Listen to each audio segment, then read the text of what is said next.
pasuranmu yen tak sawang katon glewmu. Ngene lho lambene ngisore dindel. Glewmu. Pasuranmu yen tak sawang katon glewmu. Kene yayi. Siam bakal tak glewmu. Kabeh glewu.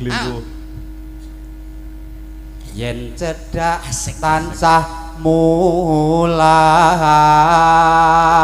Pripun swantenipun? Sae Mas. Kathah ingkang mastani Mas Mondol menika swantenipun kung. Angger liwat ning ngarepan tangga-tangga teng pundi kung? Kae nyelumbah kung. Terus Sita Delokan larasmu lho teko Asik. Tuhu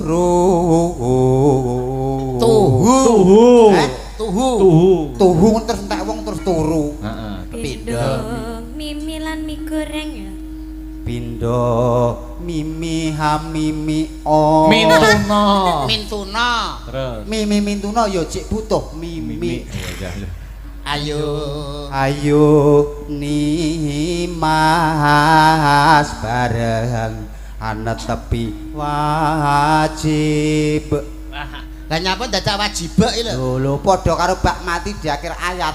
Jenenge Kol-kolah kubro. dadi nek wajib, nek senep, nek Pak asob nyidam. terus Sito asih bebrayan.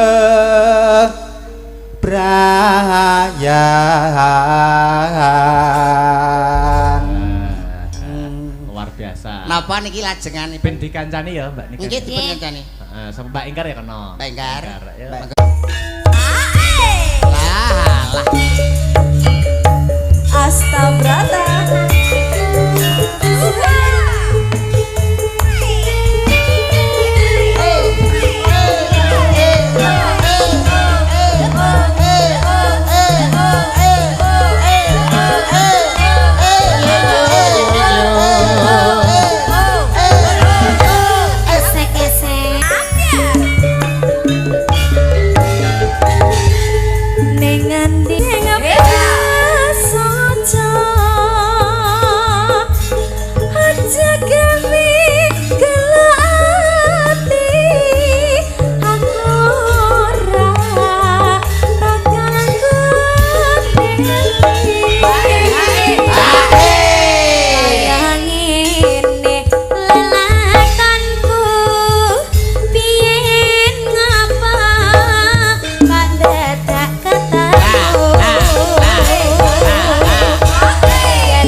Kalau ngampak geger. Diteresne ya, Mas Siap. Ida. Iki piye Om? Sudah aku. Sudah. Sampun. Jane kalau wau tesih wonten ingkang ngersakne grajakan. Nggih, mangke mawon gara-gara. Mangke siap. Nggih. Dik Sinta karo Mbak Sri, jumeneng Mbak bareng. Sri. Heeh. Sri, kok iso turu kowe iki. Kancane nyanggup. Sepoti. Oke. Yo.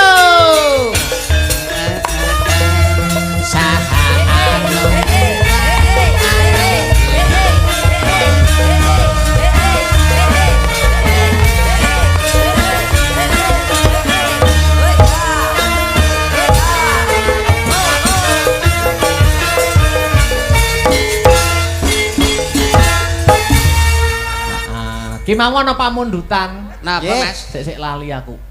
HP ini Mas, HP ini. Alah aja. Modus. Tenan ana pamundutan mau lumakar Alasane. WA. Pokoknya Saking bapak sapa mau kene to. Heeh. Cup. wah pinter dalang ya. Alasane iki lho enek. Iki lho. Sapa ki mau? Request podang kuning utawa lewung. Siap. Saking Pak Amin. Pariwisata. Pak Amin pariwisata. Ini ki balik neh, Mas. Nggih to kowe. Ya, podang kuning atau lewung. Dialah. Milih, ayo. Sing ndi? Udang kuning. Oke. Siap. Met ning gira kowe iki wis bacok pisane kok. Ben kendang iki kene lho. Sik diganti. Pindah. Modele kendang kok dipek ae. Ngomong. Nah. Oh, ganti posisi. Nggih, jane ganti posisi. Yuk, dadekke yuk. Oh.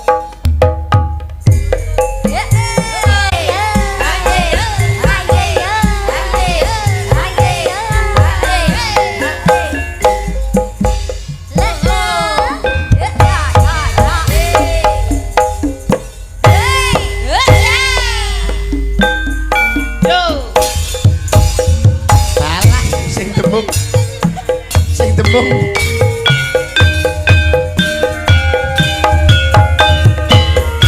Cah demung iki piye cah demung iki? Cah demung wis.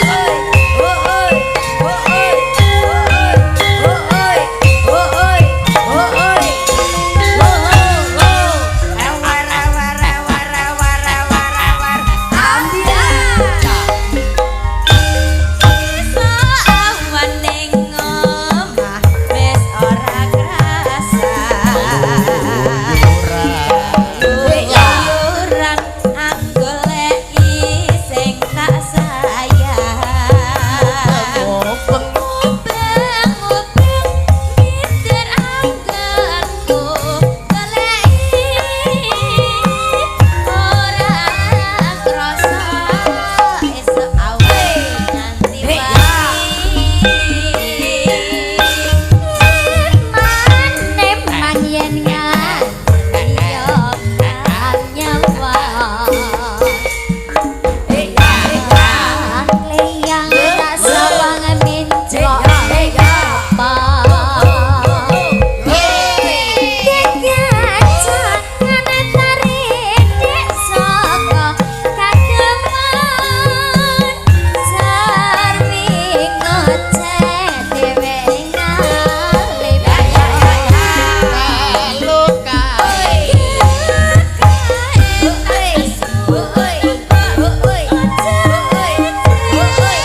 nampi dawuh menika. Siap Pak inggih. Panito mboten ketang sepatah dua patah Oh, kata niki inggih. badhe paring dawuh. Pak Nito. Monggo Pak Panito nggih. kalian Bapak Asop menawi tasih lenggah katuran minggah wonten ing panggungan. Tuduk tuduk tuduk tuduk tuduk tuduk.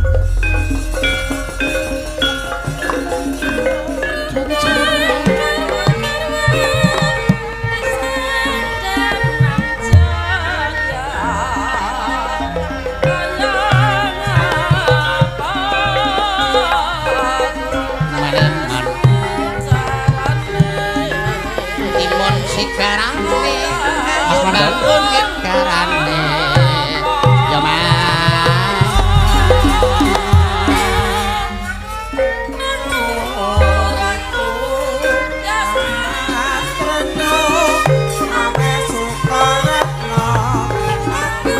monggo Panito Pak Asop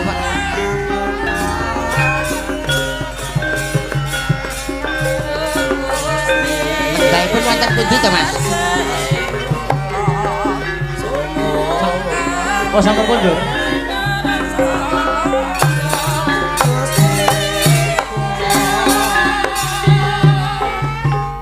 Oh. Teng wingking mbok menawi. Oh nggih, mboten napa-napa. Ireng, nggih, nggih, nggih. Dilanjut mawon nggih. Siap, siap. Sinten? Mbak Dwi no sing durung jumeneng ya. Mbak Dwi. Sepotong aja. Yo yo yo yo.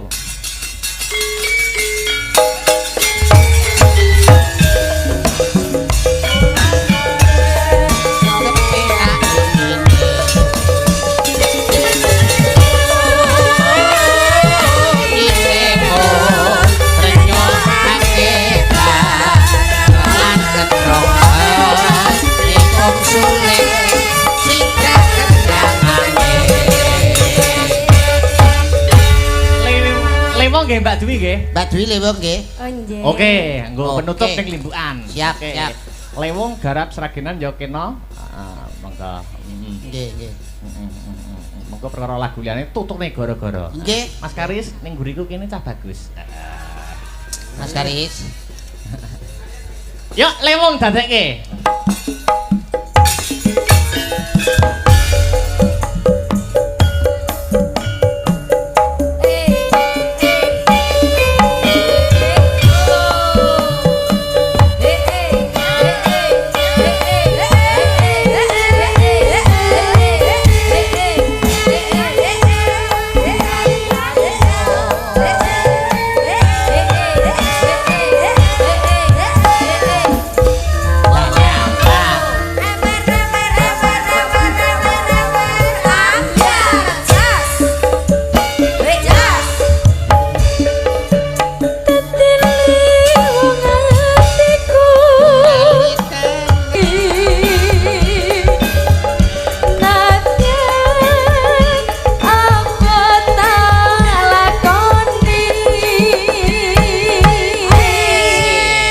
Lanjut. Sabda pandita ratu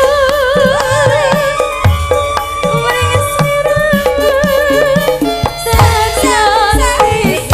Suwuk Mas Arya. Mugi Gusti nglilani tresnaku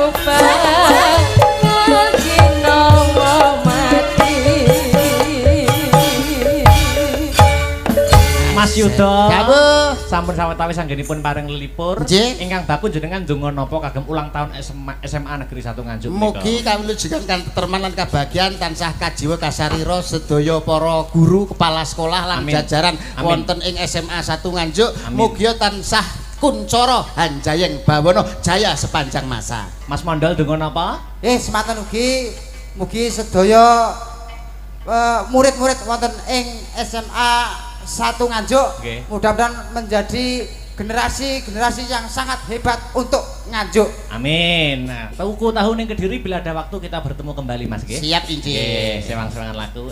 Nutuk nelakan. Cawe sesaji karo Kang Sinuwun. Ayo tak derekke no.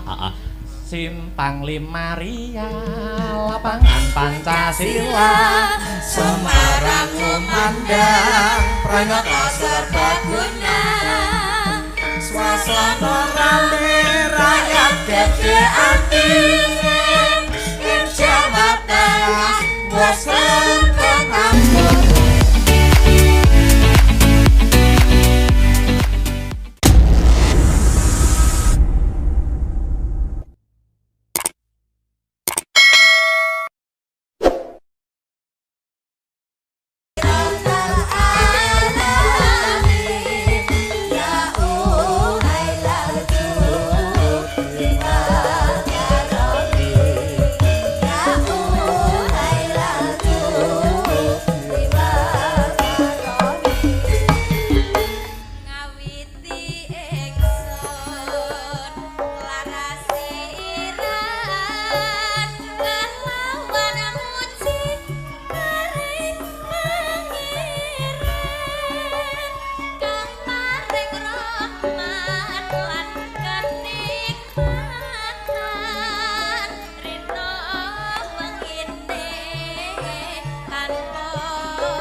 rasane uga hakikat mancing rasane ya Rasulullah salamun alaik ya Rabbi asyamiladi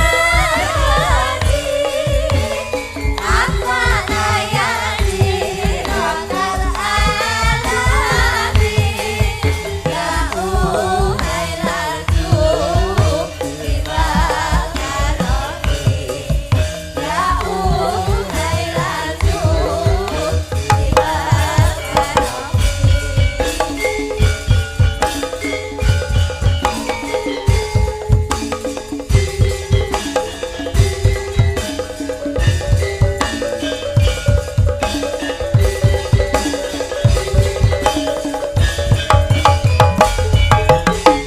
Subhanallah walhamdulillah wala ilaha illallah wallahu akbar.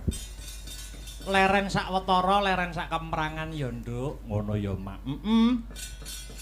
Mengko perkara lakon Petruk dadi kiai bisa disambung sak rampunge limbukan. Oh ngono. Heeh.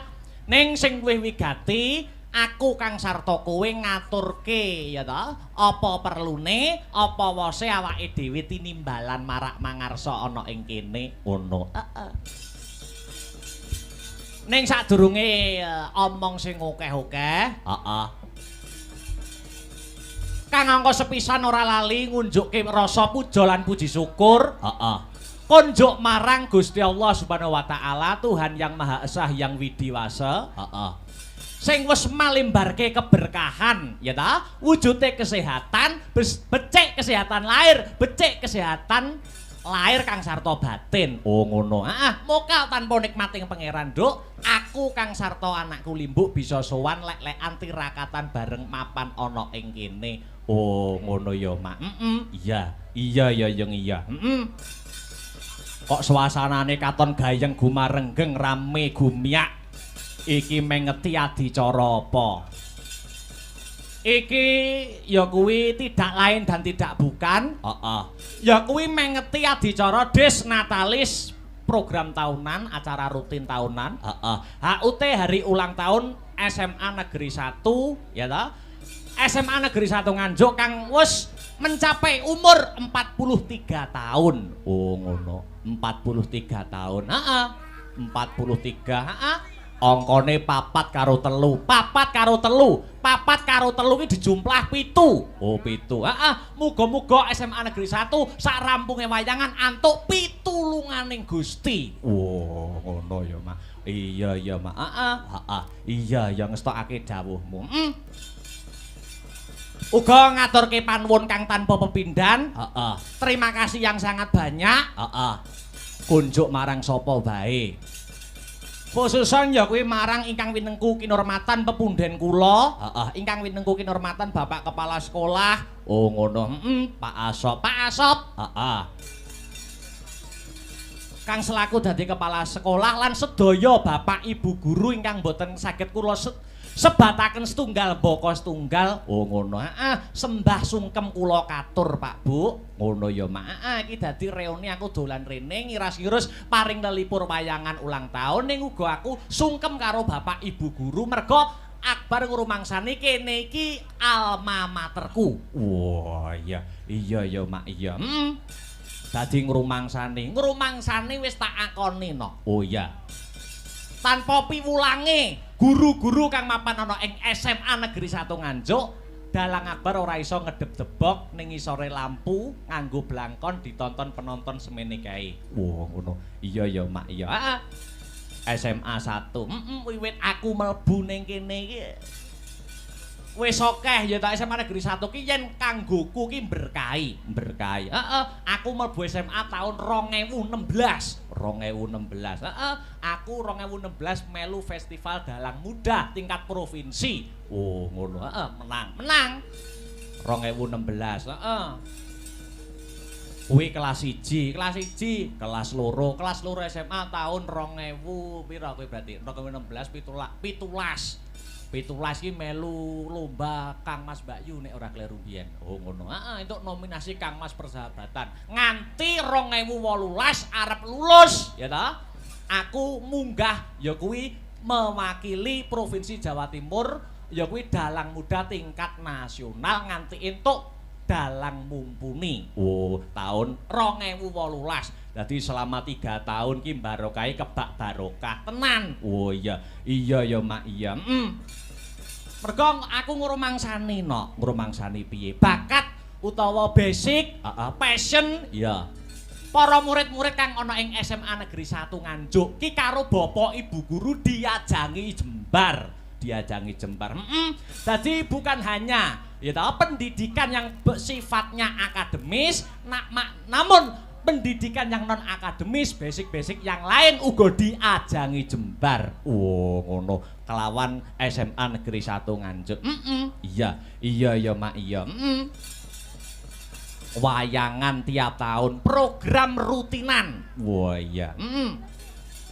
Program rutinan iki wiwit aku ning kene kelas 1 wis wayangan rutin. Oh ngono. Heeh, wiwit kepala sekolahe Bu Rita Amalisa. Oh ngono. Terus diteruskan Pak Asop. Terus iki wis purna tugas, ya toh, arepe diganti kepala sekolah. Oh diganti ya, muga-muga tradisi sing apik, tradisi sing becik kaya ngene iki bisa diteruskan ana ing tahun-tahun berikutnya. Allahumma amin, amin ya rabbal alamin. SMA Negeri 1 kuwi wis patok bangkrong tradisine tiap tahun wayangan. Oh, wayangan. Heeh. Kan biyen tahun 2016. Aku murid anyar ning kene, heeh. Rekake nyelukne artis kok Jakarta Raisa. Oh, Raisa, ning panggah wayangan ning nyeluk Raisa, udan deres lho. Oh, udan deres. Gedung Juang, heeh. Biyen guru kene ana sing asmane Pak Aris, guru bahasa Inggris. Mbok cek mulang ora?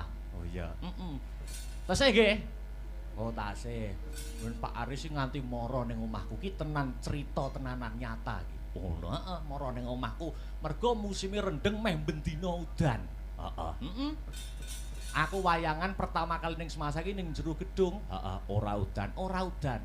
Pak Aris iki mara ning omahku. Mas Akbar pripun to carane ben gak udan kados wayangan jenengan niku. Wah, aku dipadakne pawang udan cah aku.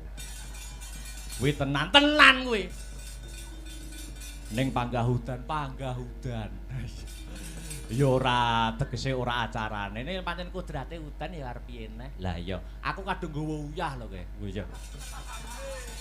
Uyah karo apa? Karo tahu tak nggo mangan. Oh iya. Lah iya, Wis jan SMA 1 ki euforiane nek acara ulang tahun luar biasa. Heeh. Kowe tak mlebu wis Raisa. Wah, aku krungu. Biyene kanca-kancaku ya caosis ngono kuwi. Wah, ini Mbak Raisa minta mandinya air ini, hotelnya bintang ini. Mobilnya dipapak sama Alphard berapa gitu. Heeh. Ya jal tak padakne karo aku. Aku rokok itu ku dhewe, Nduk. Ayo, bayo. Lah iya, ora apa-apa aku ya.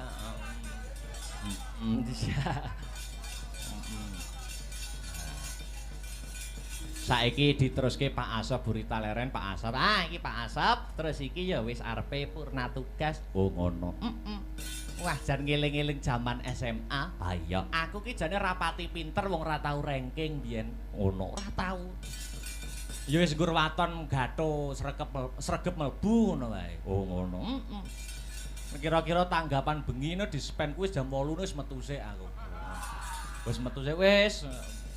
Nek biyen jamane kepala sekolahe buritae kenceng-kencenge wong. Oh ngono. Burita, wis ora gelem dadi bocah dablek sithik, bocah ketok nakal sithik wis di blacklist kok uripe. Oh ngono. Burita ning luluhe iki ya karo Akbar Syahalam. Oh. Heeh. Aku nak tumpakanku Vespa mbiyen SMA ngono. Oh, Vespa helme buku ngono kae. Terus Burita, "Kemana itu? Siswa bolos itu." "Lo Akbar, Bu." "Oh ya, terus keluar aja enggak apa-apa." Oh ngono wis percaya, Nduk. Oh iya, watone percaya. Lah iya. Ya diimbangi akademis regep melbu karo prestasi ning luar akademise ya oke. Kudu ngono, kudu ngono. Adat saben, adat Lupia ki wayangan SMA Negeri 1 ki diadani wulan Januari. Ning iki dijokke ning Desember, pamrih mergo iki ya purna tugase Pak Aso ben menangi wayangan neh. Oh ngono. Iya luar biasa. Dadi iki 2023 iki wayangan ping pindho biasane Januari iki wingi Januari iki Desember. Oh ngono dijokne ora masalah. Iya luar biasa. Mula ana ing wayangan wulan Januari kepungkur wayangan SMA 1 ulang tahun ke-42 biyen. Aku ning season limbukan ngene iki aku ya ngomong piye. Aku biyen kan isih kuliah semester akhir, wis arepe lulus. Aku omong ning limbukan. Bapak Ibu guru kula nyuwun cekelen omongane Akbar Salam. Aku nek wayangan ning semasa kene meneh taun ngarep kok urung entuk gelar SSN kula suwek rai kula. Oh ngono. Nyatane iki wong lanang iki sing cekel tembunge. Oh ngono. Latih pakarti nyawiji. Nyatane wayangan ning kene neh wis entuk gelar SSN. Apa kuwi? Sarjana Syaitoni Rajim. Sarjana seni IPK 390 ora elok kowe. Iya. Sombong dulu dong, Bos. Iya. Luar biasa. Petang tahun renek, Nduk. Oh iya. Iya luar biasa. Mula iki awake dhewe melu paring lelipur. SMA 1 3 tahun, kuliah petang tahun wis dilewati. Wis kari ngembangke usaha-usaha. Wayangan-wayangan. Candak gawean sing maton. Iya, candak gawean sing maton nek wis entuk gawean terus rabi. Aja kesusu rabi sik ora, Cuk. Wong rabi ketoke penak ning rekoso. Oh, apa ya? Rabi ki ketoke penak ratu sedina sewengi. Ning diesel rabi ke mati, ndas wis mulai mumet. Oh, ngono. Disitulah kehidupan sejatinya dimulai. Wah. Rabi. Lah iya. Ketoke rabi penak ning ngono kuwi godane saya gedhe. Oh, ngono ya, Mak. Mula ora ana salahe awake dhewe ndongakne murid-murid kang isih sekolah menempuh ilmu kang mapan ana ing SMA Negeri 1 kene.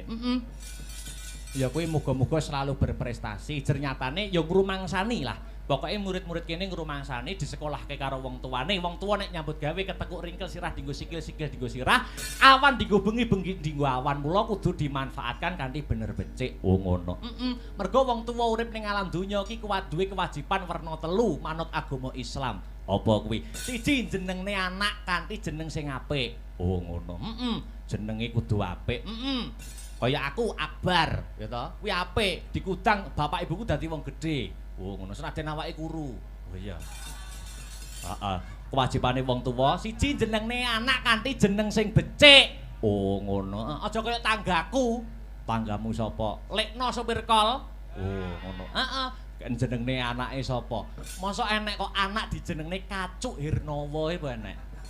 Jenenge elek. Terus guri omah sapa? Bu Endang. Ono, Bu Endang ke anake jenenge sapa? Anake metu wedok dijenengne sapa? Nunu Ndrati wae apik. Oh, ngono. Ora apik. Ya nek ora tabrakan, nek nganti tabrakan. Wacuk kan kulon ya to, Nunu kan etan tuwabrakan. Biar sapa sing tabrakan iki lho? Kacuke lekno tabrakan karo nunuke Bu Endang. Lah, ora elek ngono kuwi. Oh iya. Bayo. Nek tabrakan tek kerep lho, Nok. Oh iya. Iya, kudu jenengne anak sing apik. Angka 2 ya kuwi nyekolahne anak sing sak dhuwur-dhuwure. Oh ngono. Sekolahne pamrih apa? Mergo anak kuwi dudu investasi mung perkara bondo ning investasi donga. Besok wong tuwa nek wis murut kasedan jati, wong tuwa nek wis seda, mergo menungso kuwi dudu ula ya ta. Nek ula iso nglungsungi, nek menungso kuwi gedhong ana kuncen ana, wong mati mangsa wurunga. Sing ndongakne sapa nek ora anake? Oh ngono. Mula anak di sekolahne pula nganti tekan sarjana nek ora roh karo agama